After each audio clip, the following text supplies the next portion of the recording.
अस्सलामुअलैकुम, news room में आपको खुशामदीद कहते हैं और मैं हूं सना मिर्जा। नया बल्दियाती निज़ाम, नई हुकूमत और नए सिस्टम की तश्कील के साथ उसकी इम्प्लीमेंटेशन, पाकिस्तान तहरीक इंसाफ के अज़ाइम बड़े बुलंद हैं, लेकिन अगर हम रियल ग्राउंड पर देखें तो बहुत सी चीज़ों में मुश्किलात पेश आ सकती हैं।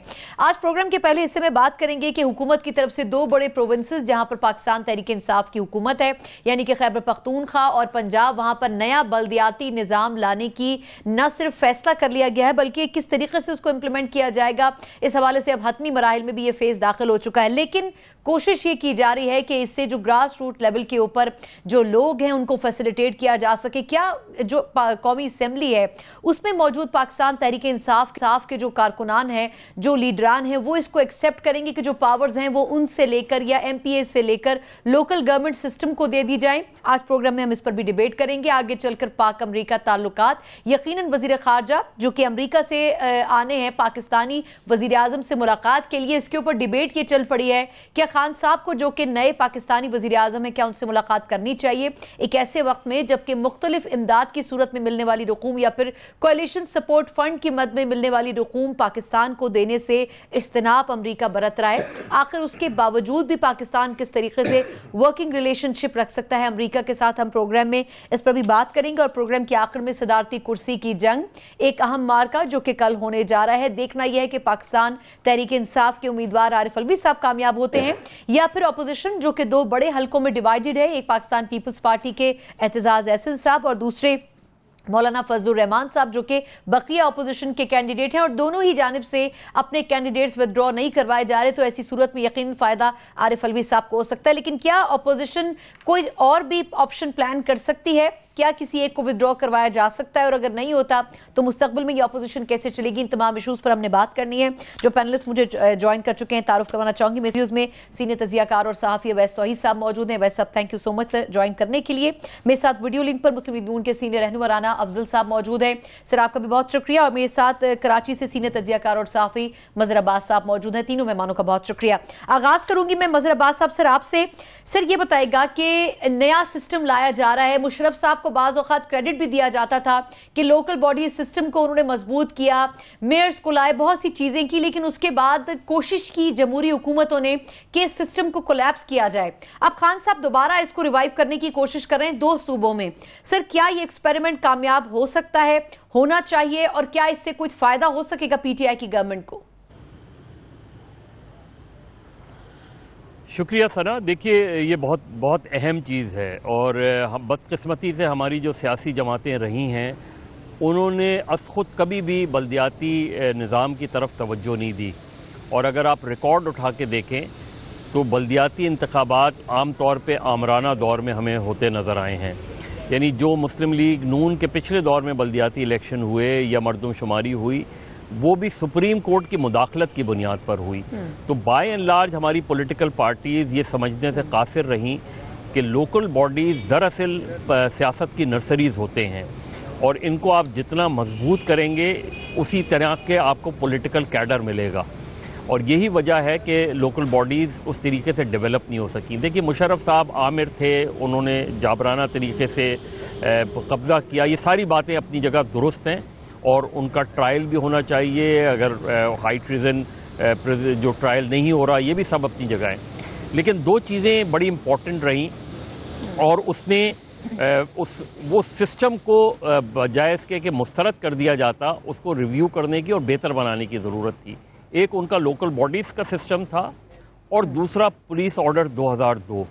ये दो चीज़ें ऐसी हैं कि जिसमें हमें बहुत बेहतरी नज़र आती है, बहुत चीज़ें ग्रास रूट लेवल पे जाती हुई नज़र आती हैं। पुलिस ऑर्डर 2002 अगर आप देखें, गो के ख़ुद मुशर्रफ साहब के पीरियड में 2002 का पुलिस ऑर्डर नाकाम करने की भी कोशिश की गई, लेकिन अगर उसका ओरिजिनल ड्राफ्ट उठा के देखें तो वो मेरा ख्याल है पुलिस को डीपोलिटिसाइज करने का सबसे बेहतर, अब तक का होने वाला सबसे बेहतर सिस्टम है। और अभी जो चीफ जस्टिस ने पुलिस रिफॉर्म्स कमेटी बनाई थी, उसने भी जो अपनी रिकमेंडेशंस तैयार की हैं उसमें भी उस चीज़ को मद्देनज़र रखा है। तो लोकल बॉडीज़, इमरान खान की जो खैबर पख्तूनख्वा में जो चीज़ें उनके फेवर में जाती हैं, उसमें एक उनका बल्दियाती निज़ाम भी है, और उससे भी लोगों को ग्रास रूट लेवल पे उनके फाइनेंशियल पावर सबसे इम्पॉर्टेंट होते हैं।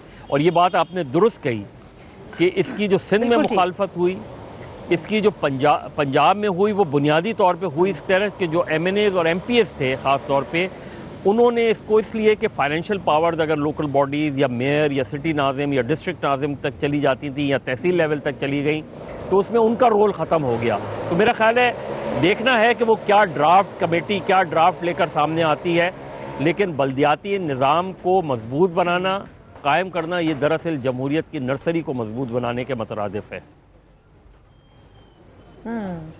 लेकिन अफसोस की बात यह है सर कि पॉलिटिकल पार्टीज इस सिस्टम को मजबूत करने के बजाय कोशिश करती हैं कि जो फंड्स है वो उनके अपने MNAs MPs तक रहें। बिल्कुल ठीक। अवैस सॉरी साहब, सर मैं आपकी तरफ आऊंगी। नदीम अफजल चंद साहब हमें ज्वाइन कर चुके हैं, पाकिस्तान तहरीक इंसाफ के सीनियर रहनुमा। Sir thank you so much. Awais साहब, सर एक तो ये कि जो बात फवाद चौधरी साहब कर रहे हैं कि जी स्कैंडिनेवियन कंट्रीज हैं, लंदन है, बर्मिंघम है, हम उस सिस्टम की तरह का सिस्टम पाकिस्तान में लेके आएंगे। सर आपके ख्याल में क्या उनके अपने MNAs MPs सपोर्ट करेंगे इस डिसीजन को? देखिए मेरे ख्याल में उसकी मज़ाहमत होगी, लेकिन मैं समझता हूँ कि इमरान खान साहब की जो पूरा विज़न है उसके अंदर एक कलीदी हैसियत रखता है, वो ये कि वो सोशल अपलिफ्टिंग के लिए आवाम को रिलीफ दें और नीचे लेवल पर जो है वो इक़्तिदार का जो ट्रांसफ़र है और मुंतकली, वो मेरे ख़्याल में बहुत ही अहमियत की हामिल है। उनको अगर मज़ाहमत सामने करना पड़ती है तो जब भी कोई बात नहीं है। मेरे ख्याल में हमें इमरान खान साहब को ये एक पॉइंट देना चाहिए कि वो पॉलिटिकल बैगेज कैरी नहीं कर रहे जिस तरह पाकिस्तान पीपल्स पार्टी और PMNN कर रहे थे। देखिए अयूब खान साहब ने local body system BD system जो है वो अपने इक़्तिदार को टूल देने के लिए इस्तेमाल किया और लेजिटिमेसी लेने के लिए किया। इसी तरह हमने देखा कि ज़िया-उल हक़ साहब ने किया। तो जब मुशर्रफ साहब कर रहे थे तो हम तो ज़ाहिर बात है कि एक सोशल डेमोक्रेट की तरह मुशर्रफ साहब के रूल के पहले रोज़ से ख़िलाफ़ थे कि जमहूरियत पे एक नकाब डला है और ये एक बिनाइन डिक्टेटरशिप की सूरत में हमारे जो जमहूरी निज़ाम है उसको कमज़ोर करेगा। लेकिन जो उनका लोकल बॉडी सिस्टम था वो बहुत इफेक्टिव था और उसको अप्रिशिएट, और ये हम कंसीड करते हैं, आज भी इस बात को कंसीड करते हैं कि हम उस जगह पे कहीं गलत थे। और सब लेकिन फिर इसको कॉपी क्यों नहीं करती, एक्सटेंड क्यों नहीं करती जमहूरी सिस्टम? इस वजह से कि जमहूरी जमातों के अंदर, सियासी जमातों के अंदर जमहूरी जो कल्चर है वो इवॉल्व नहीं होता।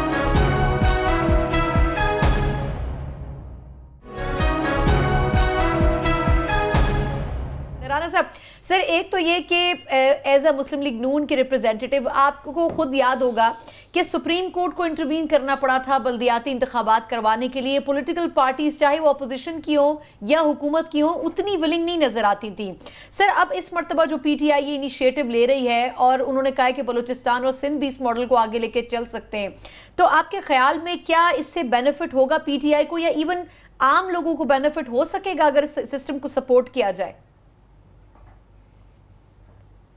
देखें, पहली बात तो ये है कि आपने कहा कि मुस्लिम लीग नून इंटरेस्टेड नहीं थी। मैं समझता हूं कि आमरों के अलावा अगर किसी भी पार्टी ने बल्दियाती इंतखाबात कराए तो वो नून लीग है। और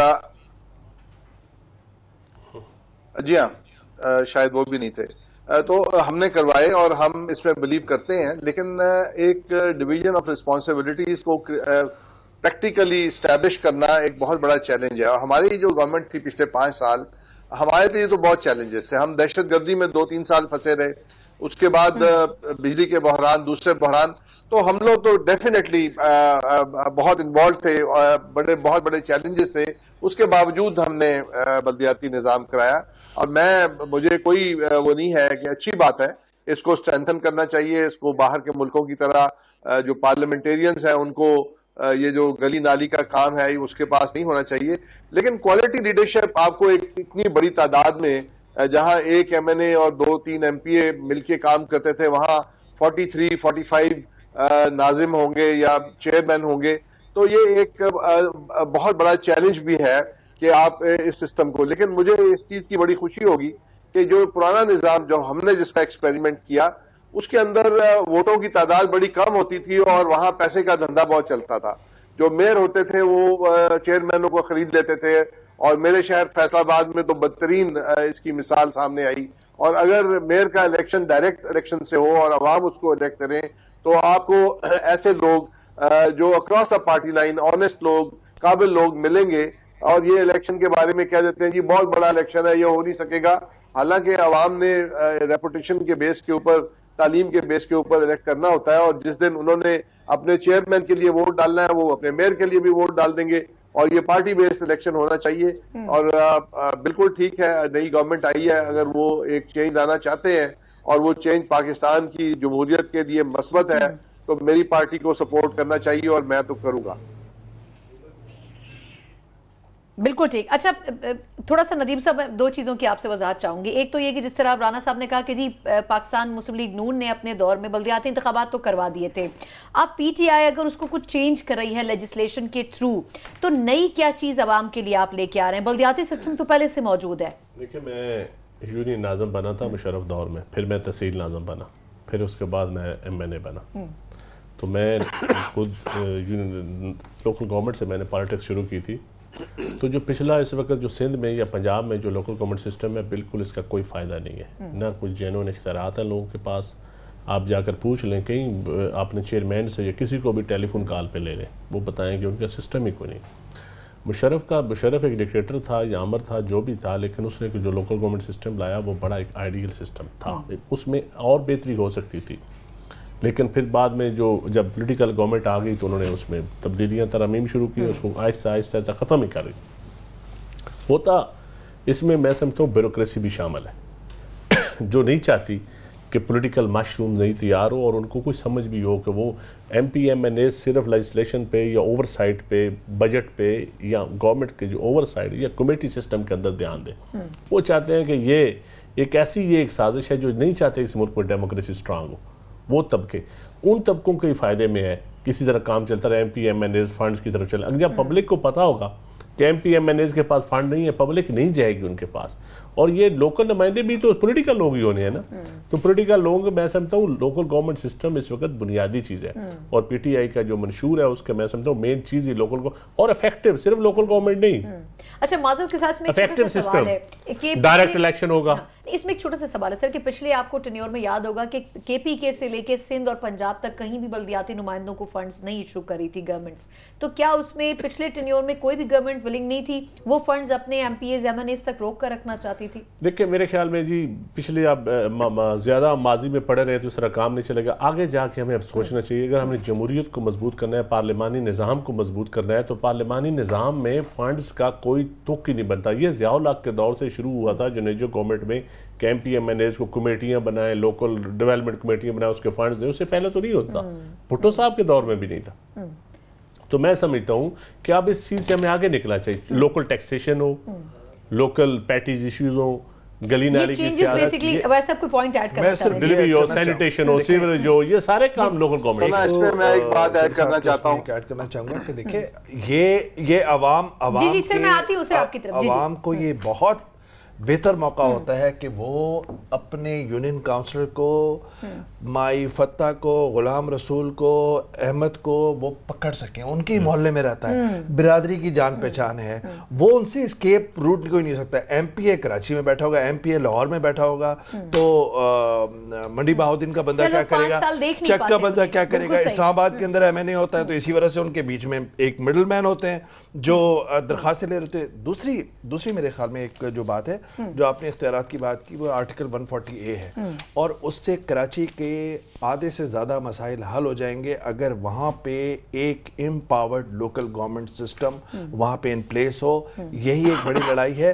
कराची का जो बड़ा मसला है, कराची जैसे शहरों का, कराची को भी ले लीजिए, कि वहाँ पे जो रियासत है उसको देखने का जो अदसा है वो मुख्तलिफ होता है। वहाँ पे 3 बड़े मसाइल हैं, सियासी, लॉ एंड ऑर्डर का मसला और गवर्नेंस का मसला। गवर्नेंस आप लोकल गवर्नमेंट सिस्टम से कर सकते हैं। तो अब जब इमरान खान साहब ये अगर 148 इम्प्लीमेंट हो गया, 140A, तो फिर MQM भी उनसे कहीं ना कहीं सियासी तौर पर उनको फायदा होगा, और पीपल्स पार्टी के साथ एक मेरे ख्याल में टसल शुरू होगी। बिल्कुल ठीक। लेकिन वसीम अख्तर साहब पिछले 2 साल से यही बात कहते आ रहे थे कि ना उनके पास फंड्स हैं, ना इख्तियारात। राना साहब, आप सर कोई पॉइंट ऐड करना चाह रहे थे?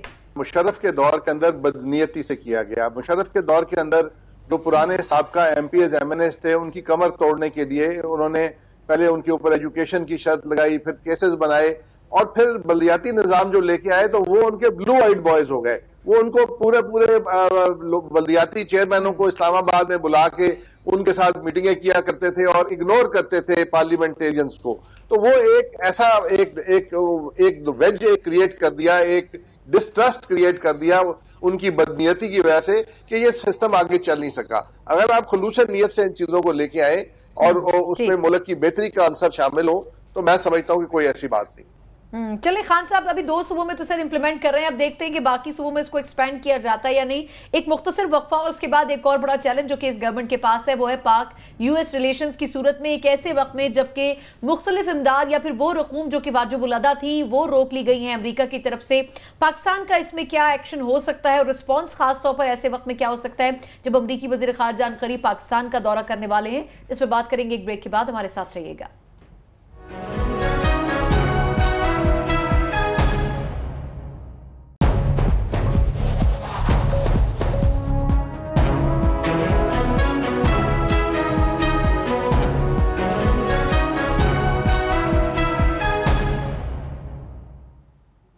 ब्रेक के बाद एक बार फिर आपको खुशामदीद कहते हैं। पाक अमरीका ताल्लुकात और खास तौर पर अमरीकी वजीर खारजा का दौरा है पाकिस्तान, लेकिन उससे पहले ही जो मसाइल इस वक्त पाकिस्तान में पैदा हो चुके हैं, लगता यह कि इमरान खान साहब के लिए आसान नहीं होगा अगर वो उनसे मुलाकात करते हैं, जबकि ऐसे वक्त में खुद रज़ा रब्बानी साहब ये उनको मशवरा दे चुके हैं कि ये मुलाकात उनके लिहाज से बिल्कुल भी इक्वल नहीं होगी और ये मुलाकात शायद उनके अपने हम मनसब को करनी चाहिए। मज़हर अब्बास साहब, सर आगाज आपसे करूंगी।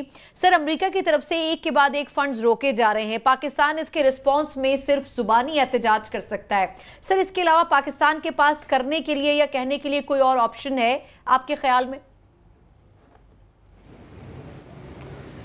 देखिए, असल चीज़ ये कि ज़ाहिर है पाकिस्तान यूएस रिलेशनशिप में हॉट एंड कोल्ड रिलेशनशिप रही है पाकिस्तान यूएस की। हम तकरीबन उनकी गोद में जाके बैठ गए थे। सूरत हाल अभी भी मोर और लेस ऐसी है, हालांकि पोजीशंस बड़ी मुख्तलिफ हुई हैं अफ़गानिस्तान की सूरत हाल के बाद, लेकिन मुलाकात ना करना जो है वो मसले का हल नहीं होता। मुलाकात के दौरान आप पोजीशन क्या लेते हैं ये इम्पॉर्टेंट होता है कि आप स्टैंड क्या लेते हैं, पाकिस्तान का अपना प्रिंसिपल स्टैंड क्या है इस पूरी सूरत हाल में।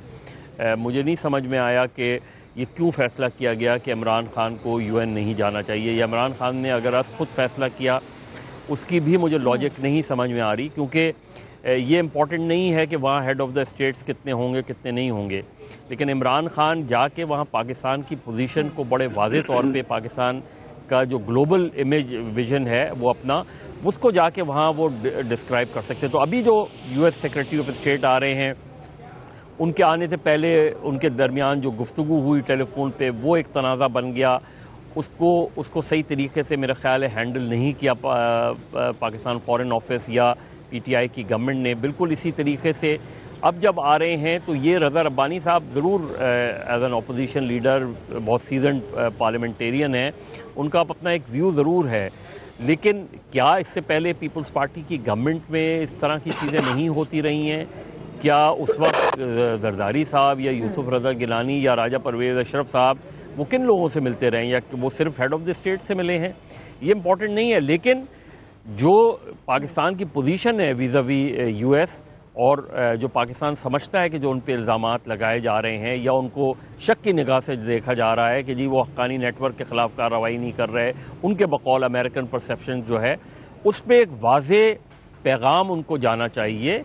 और अगर prime minister US secretary of state से मिलने नहीं जा रहे, US secretary of state Pakistan आ रहे हैं और वो इमरान खान से मिलेंगे, और मेरा ख्याल है इनकार की सूरत में सूरत हाल और ख़राब हो जाएगी, क्योंकि एक शेड्यूल्ड विजिट्स होता है, सारी चीज़ें शेड्यूल्ड होती हैं। पॉइंट ऑफ व्यू कैसे कन्वे किया जाता है? नदीम अफजल चंद साहब, सर ये बताएं कि क्या खान साहब अगर मिल भी लेते हैं, कुछ लोगों की ये भी राय है कि अगर एक मरतबा ही पाकिस्तान अमेरिका से फासला पैदा कर दे तो शायद इससे कोई बुरा वक्त नहीं पड़ेगा, पाकिस्तान कम से कम अपनी लाइन पर चलना शुरू कर देगा। जिस तरीके से $30 करोड़ की मामूली इमदाद उनके अरबों डॉलर के फंड्स में से दी गई थी और जनवरी में कहा गया था कि इसको भी रोक लिया गया है, तो पाकिस्तान के पास एक नादिर मौका है कि अपने पैरों पर खड़ा हो सके। देखिए, मेरे ख्याल में ये कोई इशू नहीं है, ना कोई इस तरह की खारजा पॉलिसी होनी चाहिए जो मिलने ना मिलने पे डिपेंड करती हो। और जब आप अपनी खारजा पॉलिसी बनाएंगे, जब उनको भी पता होगा कि ये गवर्नमेंट जो है ये करप्शन में इन्वॉल्व नहीं है, इसको लोगों की ओनरशिप है, ये अपनी मुल्क में इनकी यूनिटी है, मुल्क जब हमारा अपना हाउस इन ऑर्डर होगा तो फिर यकीनन वो ममालिक भी आपसे ठीक लेवल पे तल्लुकात रखेंगे। जब आप खुद बिकने के लिए तैयार हो तो आप गाहक पे, आप खरीदार पे क्यों इतराज़ करते हैं? हम खुद बिकने के लिए हर दौर में तैयार हुए, तो अब तो मेरे ख्याल में अब उनको भी बताना चाहिए हमें कि अब हमारी कौम भी थोड़ा सा शऊर आ गया है और हमारी नौजवान नस्ल या हमारे इंटेलेक्चुअल्स आप ये बोलने पे, सोचने पे, सुनने पे, समझने पे मजबूर हो गए कि हमें एक आज़ाद खारजा पॉलिसी चलाई। ये डेफिनेशन आपने करनी है कि आज़ाद खारजा पॉलिसी होती क्या है। तो खान साहब आपको लगता है कि अब ये तय हो चुका है कि खान साहब खुद मिलेंगे? बिल्कुल मिलना चाहिए। और जो खारजा पॉलिसी होती है ना स्पेशली, उसके ऊपर मैं समझता हूँ कि खान साहब को पार्लियामेंट को भी इत्मीनान में लेना चाहिए और पार्लियामेंट जो पॉलिटिकल पार्टीज है ना उन सारे को वन पॉइंट एजेंडे पे मुतफिक होना चाहिए। और देखिए हम तो सारे ममालिक के साथ तल्लुकात ठीक रखने चाहते हैं, अमेरिका के साथ भी हमारे तल्लुकात ठीक होने चाहिए। खाम में उस फोबिया से निकलना चाहिए कि हम अमेरिका के साथ, हमने अमेरिका को गाली दे के वोट लेने हैं, इंडिया को गाली दे के वोट लेने, निकलना चाहिए। इस फोबिया से अब आगे निकले। बिल्कुल ठीक कह रहे हैं आप, लेकिन जो जिस तरह ट्रांसक्रिप्ट लीक किया गया और फिर कहा गया ऑफिशियली कि खान साहब से ये छोटे छोटे इश्यूज हैं, मैं समझता हूँ आगे चलना चाहिए पॉजिटिव। अब खारजा पॉलिसी पे किस एजेंडे के तहत आपके ख्याल में खान साहब उनसे मिलेंगे, इस हवाले से कुछ बात हुई? देखिए एजेंडा तो है टेररिज्म के ऊपर हमारी कुर्बानियां हैं, हमारे ऊपर जो शक किया जा रहा है, हमें ये बताना चाहिए कि हम इस जंग के साथ मुखलिस हैं, हमने ये जंग लड़ी है, ये हमारी जंग है। वैसे साहब दूसरा कि चले उनके मिलने में कोई हर्ज नहीं है, लेकिन जिस तरह फंड्स की कटौती हो रही है अमेरिका की तरफ से, क्या पाकिस्तान और यूएस का अलायंस होना चाहिए दहशतगर्दी के खिलाफ जंग में? देखिए जाहिर बात है कि अमेरिका एक सुपर पावर है और आपने उसको ऐसे मौके पे तकवीत दी थी और आपने रशिया के ख़िलाफ़ लड़ाई की थी, पूरी कम्युनिज़म को आप शिकस्त देने के लिए चले थे 80 की दिहाई में, और अब रशिया के साथ आपके बहुत अच्छे रिलेशनशिप है, आपकी मिलिट्री और सिविलियन लीडरशिप रशिया की तरफ देख रही है अफगानिस्तान के इशू को रिजॉल्व करने के लिए। देखिए अमेरिका ने तो मैसेज दे दिया, अमेरिका ने मैसेज क्या है, ये बदतरीन डिप्लोमेसी का एक पैगाम दिया है। ये $300 मिलियन इतनी बड़ी रकम नहीं है और ये कोलिशन सपोर्ट की है, और हमारा दावा तो ये है हमारी रियासत का, हमारी हुकूमत का, कि वहाँ पे 9-10 बिलियन डॉलर जो है वो रहते हैं। उसमें यह है कि कोलिशन सपोर्ट 9/11 के बाद से एक वादा था कि जो भी आप खर्च करेंगे दहशतगर्दी की मुहिम में वो हम आपको रिइंबर्स करेंगे, उसकी रसीदें और फला उसमें नहीं जा रहे। तो आने से पहले दूसरी बात ये कि जवाद ज़रीफ साहब का यहाँ पर आना, ईरान के वज़ीर ख़ारजा, जो ईरान एक दुश्मन मुल्क के तौर पे को देखता है अमेरिका, वो भी एक सिग्नल उधर गया। जब पोम्पियो यहाँ पर आएंगे तो जाहिर बात है कि वो एक गुड कॉप और बैड कॉप का एक पैगाम लेकर आ रहे हैं। और सर हमेशा उनके दौरों से पहले वहाँ की किसी भी सपोर्ट देखें, मेरे ख्याल में रिनसेट हो जाएगी, लेकिन दो बड़ी चीज़ें हुई हैं। एक तो ये हुआ है कि रिसेंट पास्ट के अंदर कि आपके जो मिलिट्री ऑफिसर्स थे उनकी ट्रेनिंग जो मुश्तरका होती थी अमेरिका के अंदर, वो रोक दी गई। इसका मतलब ये है कि आप मिलिट्री लीडरशिप, हमने तो नौजवानी से यही देखा था कम उम्री से कि जितने भी डिक्टेटर्स थे उनके ज़माने में अमेरिका के साथ ताल्लुकात थे, चाहे वो रोनाल्ड रेगन हो जाए, ज़िया-उल-हक के साथ है, चाहे यूब खान के ज़माने में आप देख लीजिए, मुशर्रफ साहब के दौर में देख लीजिए। लेकिन एक और जो इम्पोर्टेंट इवेंट आने वाला है वो ये आ रहा है अप्रैल के अंदर कांग्रेस का इलेक्शंस है।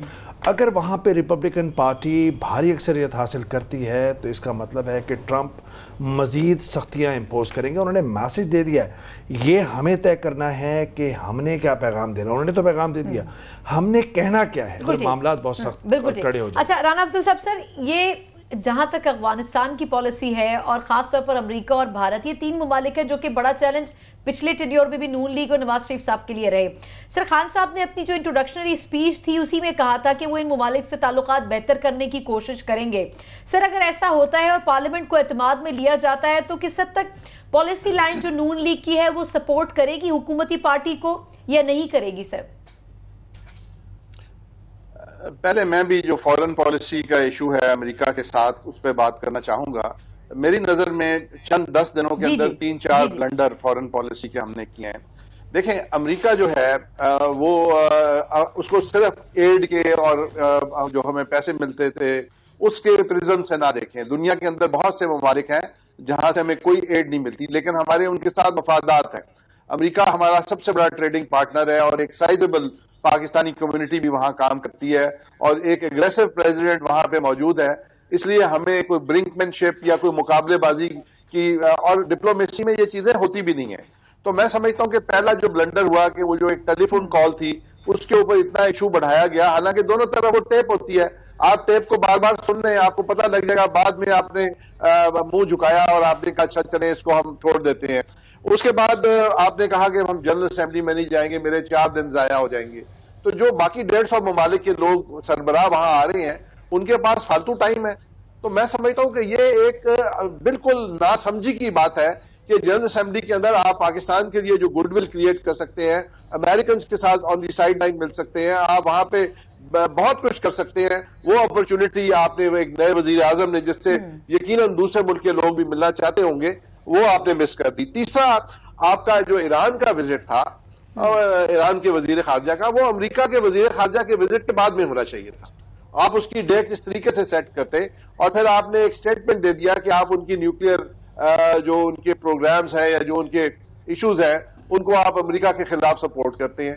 तो मतलब ये कहां की दानिशमंदी है जिस तरीके से अभी बातें हो रही है कि वो मिलेंगे या नहीं मिलेंगे।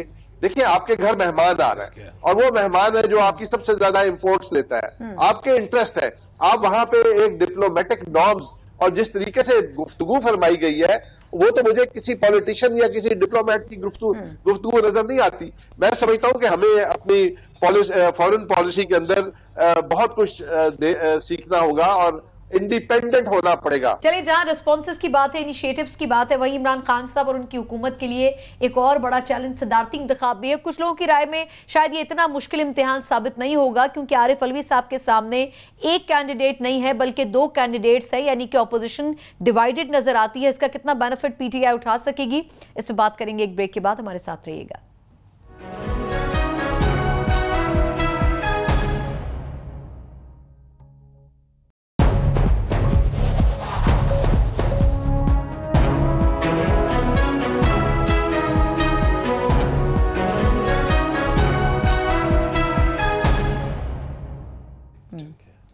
ब्रेक के बाद एक बार फिर न्यूज रूम में आपको खुशामदीद कहते हैं। सदारती कुर्सी की जंग और इसमें फातेह पाकिस्तान तहरीक इंसाफ के जो कैंडिडेट हैं आरिफ अलवी साहब, यहाँ ये जरूर है कि वो तकरीबन तमाम ही अपने अलायंसेस के साथ मुलाकातें कर रहे हैं, तरीन साहब भी उनके साथ हैं, लेकिन अपोजिशन हमें एक पेज पर नजर नहीं आती और उसका बेनिफिट जो है वो गैर इरादी तौर पर ही सही लेकिन जरूर आरिफ अलवी साहब को जाएगा। मज़हर साहब, सर क्या वजह है कि हमें अपोजिशन डिवाइडेड भी नजर आती है? एतजाज साहब या मौलाना फजल रहमान साहब में से अगर कोई विथड्रॉ कर जाता तो क्या कोई अपसेट हो सकता था?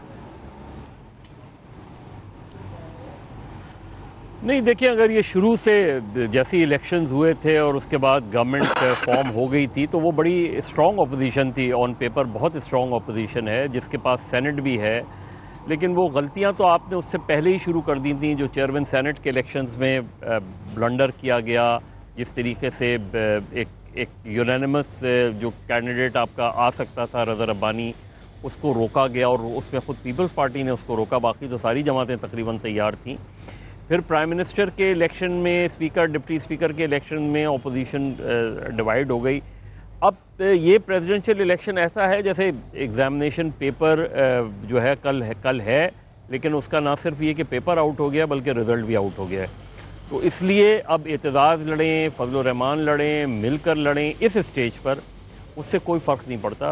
मेरा ख्याल है आरिफ अलवी थ्रू हैं, बिल्कुल कोई प्रॉब्लम नहीं है। अगर लास्ट मिनट पे फजल रहमान और उनके दरमियान कोई पैचअप भी हो जाए, एतजाज़ या पीपल्स पार्टी PMLN के दरमियान, मेरा ख्याल है PMLN और पीपल्स पार्टी अपनी वो प्री इलेक्शन और पिछले गवर्नमेंट की जो टेन्योर में जो कुछ हुआ उसको अभी तक भुला नहीं पाए हैं और उसके बहुत से दीगर अवामिल भी हैं। पीपल्स पार्टी या जरदारी साहब का अपना कोई पीपल्स पार्टी को आगे बढ़ाने का एजेंडा है, लेकिन मेरा ख्याल है पीपल्स पार्टी काफ़ी लूज़ कर रही है सियासी तौर पे इस सूरत हाल में।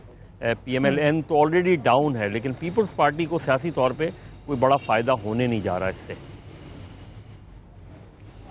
बिल्कुल सही। अच्छा, पीपल्स पार्टी क्यों आखिर ऐसा करना चाह रही है? मज़हर साहब, मैं वापस आके आपसे इस पे टेक दोबारा भी लूंगी। चंद साहब, सर आपने एक बड़ा हिस्सा अपनी ज़िंदगी का पीपल्स पार्टी को दिया। सर इस वक्त आप PTI में ज़रूर हैं, लेकिन आप समझ रहे होंगे कि पीपल्स पार्टी जो कर रही है आखिर उसके पीछे वजह क्या है। नून लीग से इसको कहती है कि ये मसलहत के तहत ये सब कुछ किया जा रहा है, लेकिन क्या पीपल्स पार्टी आइसोलेट अपने आप को कर रही है या अपनी पोजिशन आगे चल के मुस्तकबिल में इंपॉर्टेंट बनाना चाहती है? मसलतें तो होती हैं यकीनन सियासत में, ये बंदा कहे कि मसलतें नहीं होती ये भी झूठ होगा।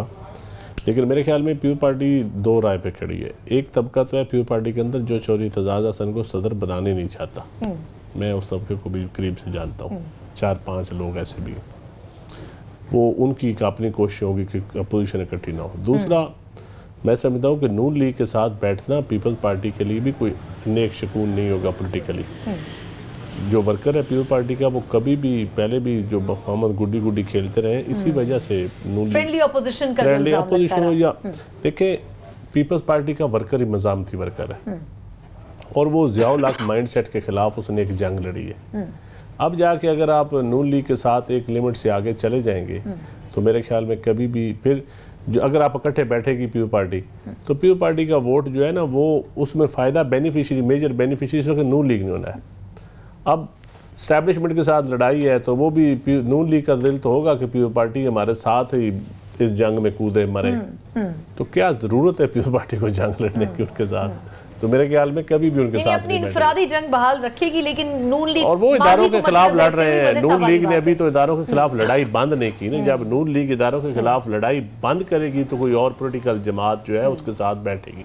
बिल्कुल ठीक। अच्छा, मैं राना साहब का सर टेक ले लूँ, वैसा फिर आपकी तरफ आती हूँ। राना साहब, सर नून लीग ने पिछले 5 साल में जो कुछ भी किया, पीपल्स पार्टी को लगता रहा कि उनके साथ चल रही है नून लीग की हुकूमत भी, लेकिन उसके बावजूद भी बहुत कॉम्प्रोमाइजेस पीपल्स पार्टी ने जरूर किए सर नून लीग के लिए, लेकिन आखिरी वक्त में पीपल्स पार्टी ने बड़ा डिस्टेंस कर लिया। सर क्या यही वजह है कि शहबाज शरीफ साहब ऑपोजिशन को इकट्ठा नहीं कर सके, और अब मुस्तकबिल में क्या इसके बाद भी सदारती इंतखाब के बाद भी नून लीग कोशिश करेगी किसी तरह पीपल्स पार्टी को ऑपोजिशन के साथ शामिल करने में? देखें, जब मुत्तहिदा ऑपोजिशन का प्लेटफॉर्म बन गया और उसके अंदर एक रोड मैप बन गया जिसमें स्पीकर का इलेक्शन और डिप्टी स्पीकर का इलेक्शन, प्रेसिडेंट का इलेक्शन, प्राइम मिनिस्टर का इलेक्शन, सब चीज का रोड मैप बन गया, तो फिर मुस्लिम लीग नून ने उस मुत्तहिदा ऑपोजिशन के अंदर पॉलिटिक्स नहीं की। हमने स्टिक किया जो एग्रीमेंट हुआ था, आपस में आपको पॉलिटिक्स नहीं करनी चाहिए।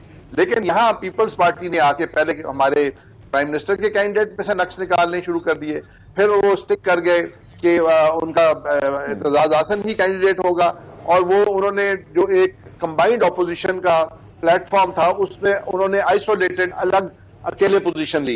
इसमें मैं चंद साहब से एग्री करता हूं कि उनकी पार्टी में ऐसे लोग हैं जो ऑपोजिशन को इकट्ठा नहीं होने देंगे, और जगह पे भी ऐसे लोग होंगे ताकि ऑपोजिशन जो है वो डिवाइडेड हो। आफ्टर ऑल एक रिग्ड इलेक्शन के बाद जो गवर्नमेंट बनी है उनको चलाना भी तो है। तो ये सारी चीजें जो हो रही हैं ये एक लार्जर जो सीन है पाकिस्तान के अंदर उसका हिस्सा भी तो है। तो मैं समझता हूं कि अभी जो इलेक्शन जैसे जा रहा है उसके अंदर तो पीपल्स पार्टी बरसद शुक्रिया पीपल्स पार्टी आपने सीट जो है वो पीटीआई को दे दी है, और मुझे लगता है कि आने वाले वक्त के अंदर दुआ करता हूं कि कम अज कम इश्यूज के ऊपर ये इकट्ठे हो जाएं, वहां पे जरदारी साहब अपनी मजबूरियां सामने ना ले आए। ठीक, यानी कि मजबूरियां ऑन ग्राउंड कुछ ना कुछ है जरूर। वैसा सर क्या आपको लगता है कि चले इस दफा ना सही अगले इश्यूज में पीपल्स पार्टी सपोर्ट करेगी नून लीग को, या जरदारी साहब पूरी कोशिश करेंगे कि मेरे ख्याल में नून लीग और पाकिस्तान पीपल्स पार्टी का एक माजी रहा है जिसकी तल्ख तारीख है। हाल के अंदर मजबूरियां हैं, समझौते हैं, चाहे वो साबिक़ सदर आसिफ जरदारी साहब के हवाले से हों, चाहे शहबाज शरीफ साहब का वो सॉफ्ट स्टांस हो, चाहे वो शख्सियत की उनसे मुताबिकत रखता हो, या उन्होंने एक समझौते के तहत किया है कि 9 घंटे तक वो एयरपोर्ट ना पहुंच सके। खुद उनके पार्टी के अंदर इस बात पे कड़ी नुक्ताचीनी हुई कि भाई एक बख्तरबंद गाड़ी का या एक जेल का नैरेटिव है, एक आपका है जो 9 घंटे में नहीं पहुंच सके एयरपोर्ट, तो वहाँ पे भी काफ़ी ज़्यादा प्रॉब्लम्स है। दूसरी तरफ साबिक़ सदर आसिफ जरदारी साहब हैं, वो उनके पास है वीटो, तो बिलावल खुर्शीद शाह ये जितने भी होंगे वो जो भी करेंगे फाइनल कॉल जो है वो जानिए जरदारी साहब पर। वो नहीं चाहते कि वो मुस्तकबिल के अंदर बेयकीनी की सूरत हाल में शहबाज शरीफ साहब के साथ कोई मज़ाहमती या एहतजाजी तहरीक का हिस्सा हो, इवन पार्लियामान के अंदर या पार्लियामान के बाहर सड़कों पर। उनको कहते हैं कि 2013 से उनको बड़ा अच्छा एक हिस्सा मिल गया, सिंध के अंदर हुकूमत मिल गई और पहले से ज़्यादा बेहतर सीटें हैं, उसके बाद वफाक के अंदर उनकी ज़्यादा सीटें हैं, तो वो कहते हैं ठीक है, केसेस भी सामने हैं। तो एक तो ये है। दूसरा ये मैं समझता हूँ कि आने वाले दिनों के अंदर नून लीग और पाकिस्तान पीपल्स पार्टी अपनी अपनी सियासत करेंगे, अलहदा करेंगे। नून लीग की किस्मत राना अफजल साहब से हमारी बहुत पुरानी है, इनके साथ माजरत के साथ नून लीग के अंदर जो उनके जो इनर कोर के लोग कहते हैं हमारे किस्मत फूटी, शहबाज शरीफ साहब मज़ाहमती नहीं कर सकते तहरीक।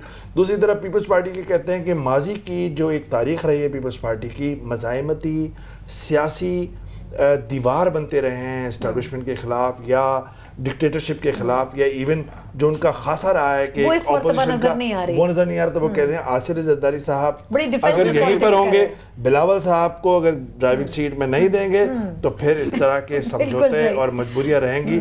नून लीग के लिए मरियम नवाज साहिबा पे नजरें लगी हुई हैं कि आने वाले दिनों के अंदर, लेकिन बेयकीनी की सूरत हाल है।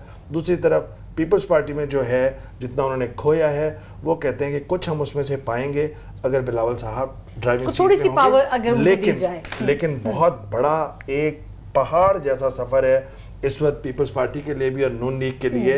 अगेंस्ट ऑल दी ऑड्स वो इसको सफर करने एक साथ नहीं कर सकते। बिल्कुल ठीक। अच्छा मज़हर साहब से लास्ट एक आपका कि एक तरफ जब पाकिस्तान तहरीक इंसाफ कोशिश करिए अपने कैंडिडेट को विन करवाने में, जी राना साहब से क्विकली से, फिर मुझे मज़हर साहब की तरफ जाना है। जी देखिए, मैं सिर्फ ये कहना चाह रहा हूं कि अगर नून लीग बहुत 9 साल मुशर्रफ की ऑपोजिशन के बाद एक छोटी सी जमात बाकी रह गई थी और वो अपनी जद्दोजहद से नवाज शरीफ को तीसरी मरतबा प्राइम मिनिस्टर बना सकती है, तो ये ना कहें कि हमारे अंदर वापस स्ट्रगल करने की कैपेसिटी नहीं है। हम इंशाल्लाह फाइट बैक करेंगे और जो इम्प्योरिटीज हमारी जमहूरियत में है उनकी जंग हम लड़ेंगे। और अवाम आज देख रहे हैं 10 दिन के अंदर ही अवाम का मूड जो है बदल चुका है। ठीक। अच्छा मज़हर साहब से लास्ट कमेंट आपका कि ऐसे क्रूशल टाइम में जब सदारती इंतखाब होना है, सर एमक्यूएम डिमांड करती है कि हमें एक और वजारत दे दें। अख्तर मेंगल साहब जो है वो 6 नुकात के एजेंडे को लेके आते हैं कि इस पर अमल दरामद होगा तो हम सपोर्ट करेंगे। सर पीटीआई इन तमाम प्रेशर और ये जो ब्लैकमेलिंग लास्ट मोमेंट के ऊपर पॉलिटिकल पार्टीज करती हैं, इनको हैंडल कर सकेगी या हर मर्तबा इसी तरह कॉम्प्रोमाइजेस किए जाएंगे इत्तेहादियों के साथ? नहीं, देखिए, जब आप जो है वो कोलिशन में जाते हैं तो इत्तेहादियों और ख़ास तौर पे अगर आपकी अपनी फुटिंग जो है वो उतनी स्ट्रॉन्ग कंफर्टेबल पोजीशन नहीं हो तो फिर इत्तेहादियों का प्रेशर बढ़ जाता है और आपको ज़ाहिर बारगेन भी करनी पड़ती है, किसी की ब्लैकमेलिंग में भी आना पड़ता है, उनकी डिमांड्स को भी उनको अकोमोडेट भी करना पड़ता है।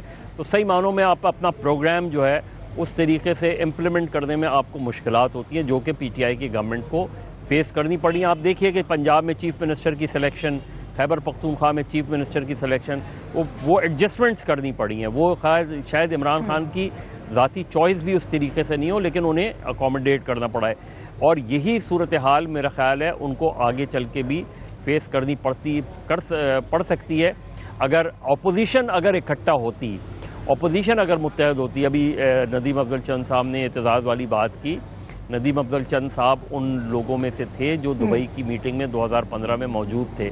उन्हें बेहतर पता है कि वहाँ जरदारी साहब को क्या मशवरा दिया गया था, लेकिन उन्होंने वो मशवरा नहीं माना।